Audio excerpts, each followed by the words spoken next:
Hey, what's up? So this is a response to Adam Lohr's review of Religulous.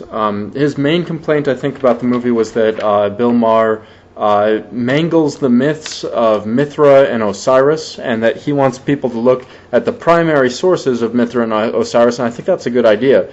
I'll leave that struggle to mythologists. Even if Jesus was a totally original myth, it's still obviously a myth. But there's a chance, I don't know, I've heard competing remarks, and I would recommend that he watches The God Who Wasn't There to see the sources on that, because there are mythologists that do take those seriously. Me, I'm a Greek and Norse man myself. Zeus, Odin, Thor, Loki, these are people that I care about, not this Jesus, Mithra, Osiris, whatever. I wish I could get more into the Egyptians, but I'm just not. Now, one of the things that I wanted to say to you, sir, is that I know you're going through your own struggle with faith right now, and I hope you're coming out on top of that. And lastly, as far as Religulous goes, what a great title. I honestly, this is how I do view religion. It is ridiculous. And so the concept that Bill Maher promotes most in this movie is the title of the movie, and that's that religion is ridiculous. And if that's as simple as it gets, it seems like he accomplishes his goal. Religion does look ridiculous. Bill Maher's common sense does shine through stronger than the people he talked to. Of course, that's easy because he picked religious nutbags, idiots, right? I mean, not particularly intelligent people. And I'm including the Democratic senator from Arkansas. Now, I can see how people's feelings could get hurt. It seems as if he might be rude at first, and this is why comedians often make fun of themselves. They do it frequently, and you might wonder sometimes, I watch Louis C.K. talk about having sex with a dog, getting oral sex from a dog. The reason that they do this is so that then when they insult other people, they're more comfortable, they're on the level, they show they're nothing special, and so if they insult someone else, it's not like they're standing on airs or whatever. And another thing Bill Maher does to make this medicine a little bit more tasty is that he says, look, my position is just that I don't know. That's it. I'm just saying I don't know. So let me not know. And you don't know either, and I know that. Now, I have more trouble. My message is a little bit harder to get across to people, because I really do know. And it's not because I have some special sense that Bill Maher or you don't. It's not because I've thought of it any more deeply. When it comes to death, we're all capable of seeing what happens after death. You literally see it, and if you ignore that primary evidence, then you're never going to understand death, and it's beyond you, because you haven't looked at a corpse and figured it out.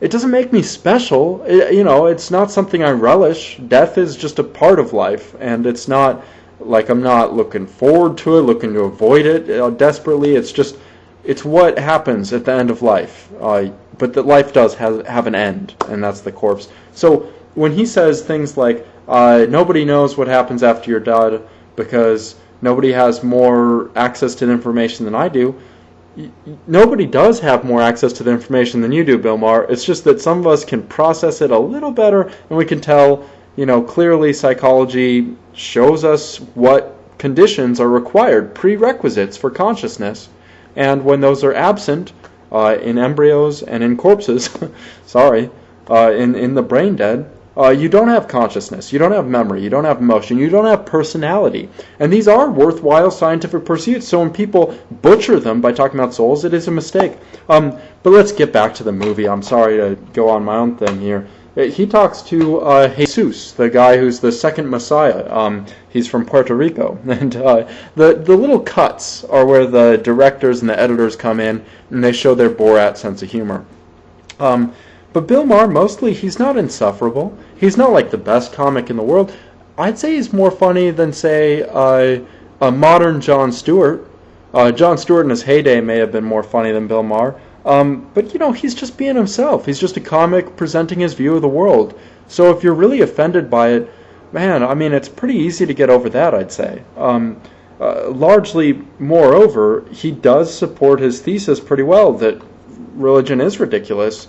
And he shows lots of examples. So insofar as it's a documentary and has a thesis, clearly he's established that. If insofar as it's like just humor, he does okay. It's kind of funny. Not too special a movie. If you're going to watch any movie of 2008, watch Persepolis. Watch Waltz with Bashir. Watch something else for entertainment. But if you're into documentaries like Virus of Faith or The God Who Wasn't There, then this movie will suit your purpose. That's fine. Not too special. Last thing I want to say on this is that I think Bill Maher is in the right in another sense, and that's that we need to take this with more humor. I get depressed that so many people are religious. I think that it just speaks so poorly of human nature that we're that stupid, and that you guys got suckered into something that stupid. It's really bad. I don't like it. But at the same time, man, human nature is vile. It is stupid. At times in our lives, we are absolutely ignorant and absolutely in the wrong and absolutely dealing with information that's incorrect. And so we need to have that sense of humor so that we can recover and bounce back and have some exuberance in life, because damn, it's already rare enough. You know, depression has a monopoly, and we need to at least broaden the market. So thanks, Bill Maher, for a good movie. And that's my review of it. Not much else to say. Religion is ridiculous. Religulous is a great word and a good movie. So take care. Peace.